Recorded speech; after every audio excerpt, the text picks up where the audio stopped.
అల్లూరు జిల్లా అరకులోయ నియోజకవర్గం దబ్రిగూడ మండలం బొందుగూడ బాలికల ఆశ్రమ పాఠశాల విద్యార్థులు ఫుడ్ పాయిజన్ కారణంగా తీవ్ర అస్వస్థతకు గురయ్యారు.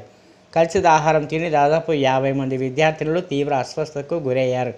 అస్వస్థతకు గురైన విద్యార్థినులను ఉటావుటిన అరకులోయ ఏరియా ఆసుపత్రికి తరలించారు.